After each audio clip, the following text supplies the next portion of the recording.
Los manicomios son enormes laboratorios donde se experimenta hasta dónde los seres humanos podemos soportar lo insoportable. Y con las medicaciones excesivas que muchas veces se administraban en esas instituciones, se deterioraban más aún. Un periodo como de estar muerto, la locura es como la muerte.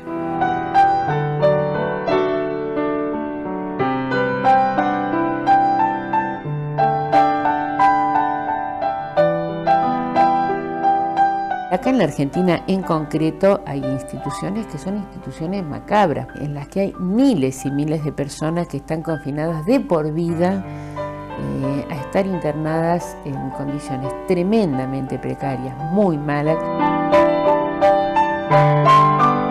En Inglaterra yo he estado en Londres se cerraron todas las instituciones asilares.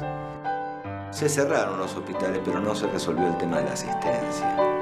Entonces el cierre, como en Estados Unidos, significó la pérdida de la asistencia, que se calcula que son 30 millones de personas que están dando vuelta sin atención. No hay ningún argumento científico que justifique la institución manicomial como recurso terapéutico. Lo legitima la fuerza de la costumbre, lo legitima la fuerza del prejuicio.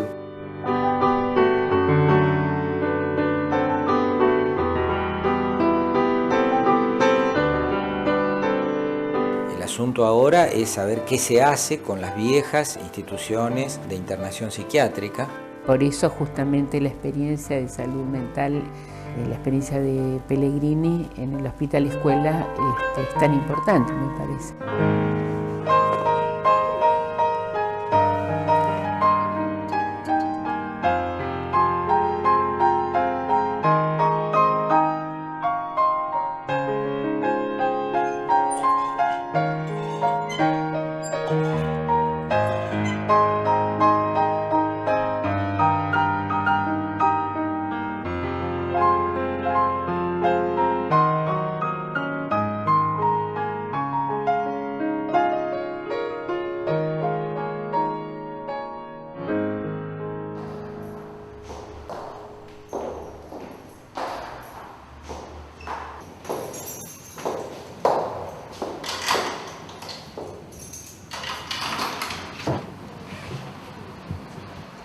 Yo me acuerdo que en la época de la dictadura, una de las peores calificaciones, la más peligrosa, era la calificación de ideólogo, ¿verdad?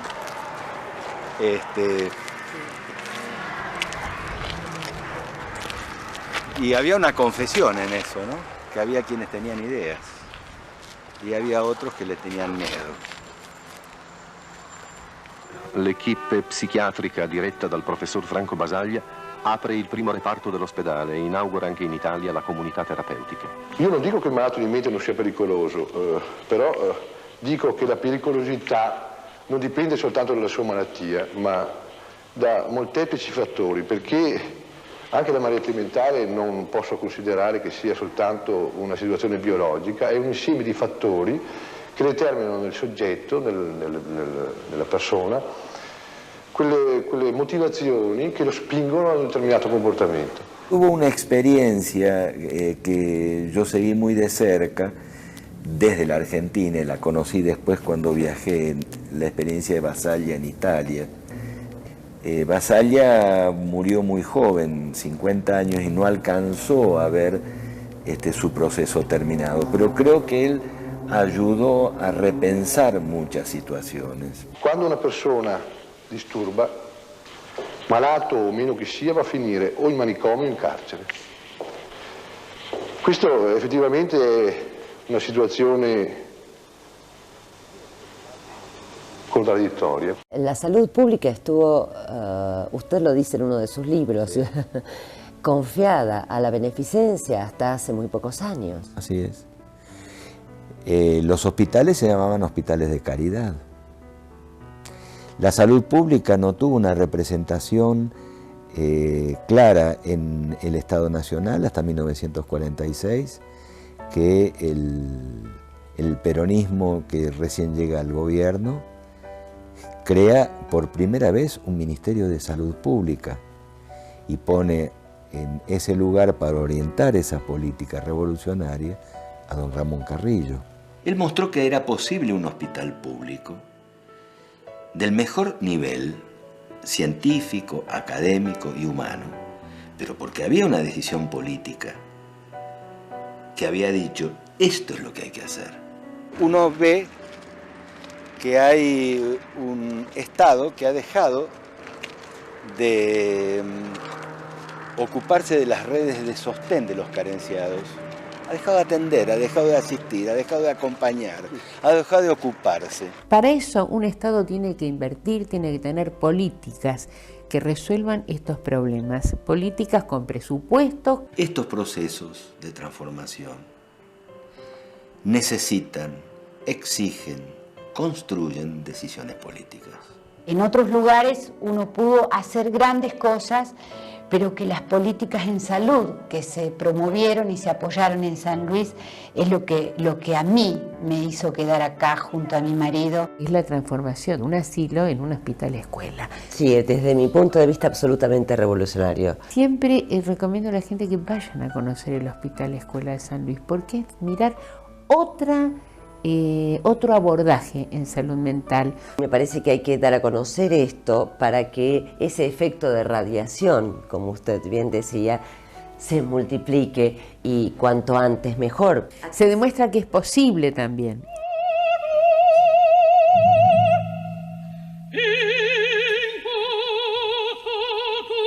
En el año 94, el personal del hospital recorrió 45.000 kilómetros en un año. Gracias, Ricardo. ¿Qué dice el director? ¿Cómo le va? ¿Qué hace? ¿Cómo anda? ¿Cómo anda, director? Bien, querido. Yo pasé por muchos directores, muy buenos todos, pero ninguno tuvo esa idea de darle libertad a estos seres. Cuando asumí la responsabilidad de dirigir el entonces hospital psiquiátrico, había que producir hechos que mostraran lo que... hablar poco y hacer mucho. Si uno dice que sabe lo que hay que hacer, pues hay que lo haga.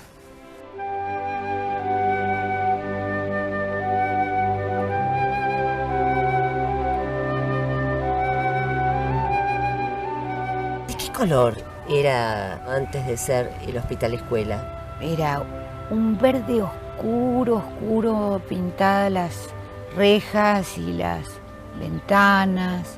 Así lo recuerdo, no tengo bien claro, era un gris. Allí la comida no era alimento, era forraje.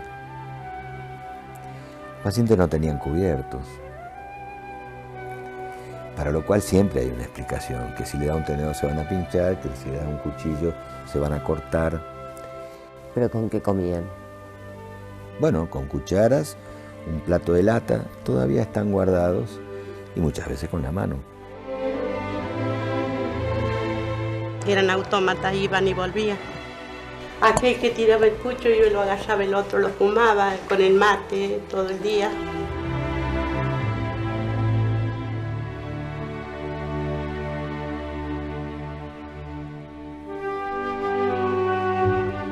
¿Cuánto tiempo pasó, digo, y cómo fue hasta que se abrieron por primera vez las puertas del manicomio? A la mañana siguiente salí con los pacientes y con la gente que estaba dispuesta. ¿A la mañana siguiente? Sí. Así que esa mañana yo entré a lo que era se llamaba comedor. Así que cuando terminó el desayuno, afuera. Bueno, así dicho es fácil, pero debo ser sincero. Hubo que luchar contra la voluntad de muchos de los que estaban recluidos.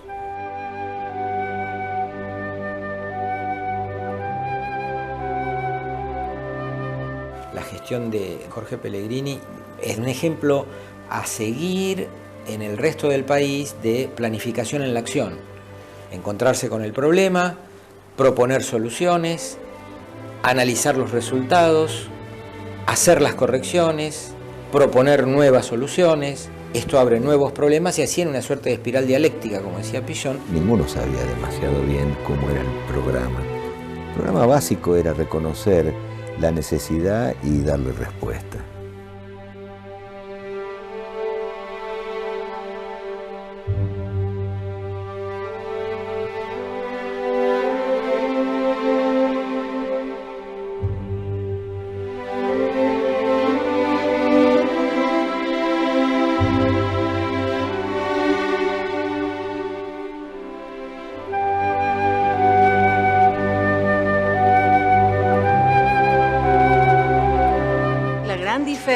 Que hay 115 pacientes internados a 4 que tenemos realmente que están 3 días, 4 y se van. Las urgencias las trabajamos con pacientes que vienen en crisis, ¿no? Atendemos la urgencia y después de que esa crisis se calma, seguimos por consultorio externo del tratamiento.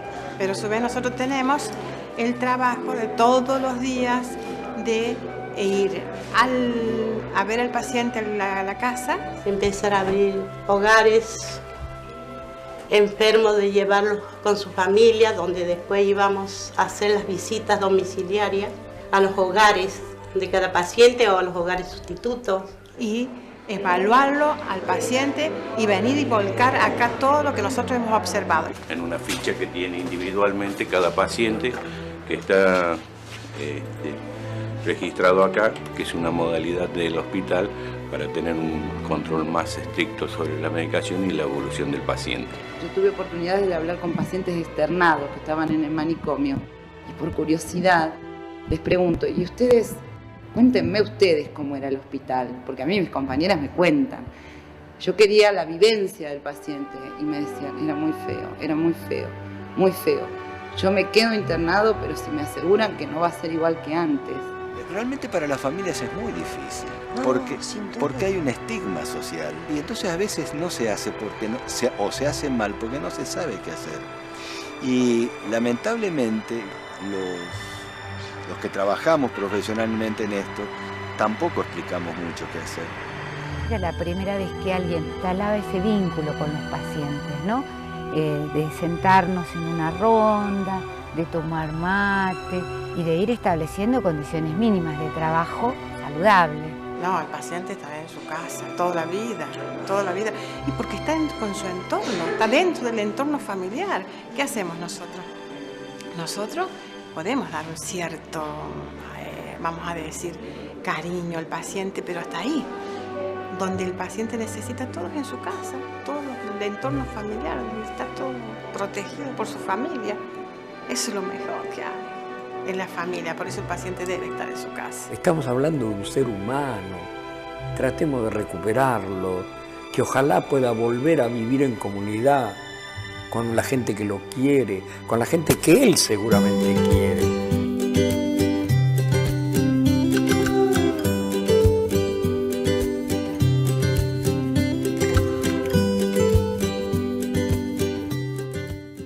Estuvimos presentes el Consejo Federal de Salud Mental, como era el segundo que se hacía en este año, y fue un orgullo porque en el acto inaugural, en el discurso de la doctora Iglesias, que es la secretaria ejecutiva del órgano de revisión nacional, destacó a Río Negro como ejemplo por el logro de esta ley de salud mental, que fue independiente de los actores políticos que existían, después de un trabajo quizás impulsado por nuestra Coordinación Provincial de Salud Mental, se logró consensuar y sacar esa ley que realmente somos ejemplo. Ella contaba que la doctora Iglesias, que lo había llevado a Colombia como ejemplo, y más allá de que en general cuando se juntan todas las provincias a hablar sobre la cantidad de pacientes internados en hospitales monovalentes, que nosotros estamos desde hace años lejos de todo eso, siempre somos ejemplo y y la sensación es que no nos toque hablar después de Río Negro para las demás provincias por la diferencia abismal que hay con nuestra manera de tratar a nuestros usuarios de salud mental. Hay aproximadamente en la provincia 20 dispositivos intermedios, algunos en proyecto de apertura, de comenzar a funcionar, y otros también en proceso de refuncionalización, ¿sí? Hay casas de medio camino, centros de día, casas de convivencia, salones de usos múltiples y centros culturales en la provincia. ¿Hay proyectos de ampliar estos centros, estas casas? Sí, la verdad es que sería necesario ir ampliando los dispositivos, considerando las necesidades de cada localidad, ¿sí? No sé, las casas de convivencia pueden no ser necesarias en todas las localidades. Bueno, estas son cosas que se evalúan permanentemente.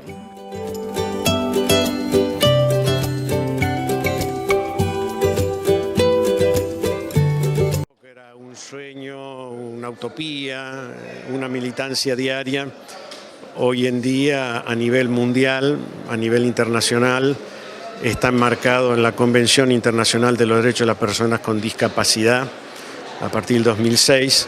Quiere decir que eso ya para la propia Argentina es un mandato que debe ser cumplido, es un mandato de los estados que lo han suscrito y ratificado por ley. Es más, es ley de la Constitución, el texto de la Convención Internacional está dentro del texto de la Constitución Nacional, o sea que hemos sido afortunados en encontrar un contexto donde pudimos ser los pioneros, donde empezamos, pero hoy en día es lo que los países del mundo están obligados a hacer, o sea, reconocer los derechos de todos los ciudadanos y aplicarlos de tal manera que puedan, estudiar, trabajar, casarse, tener hijos, votar, etcétera, o sea, ejercer sus derechos de ciudadanía más allá del diagnóstico. Te lo dice la Convención, ya no es la 2440 que era la lucha, ¿no?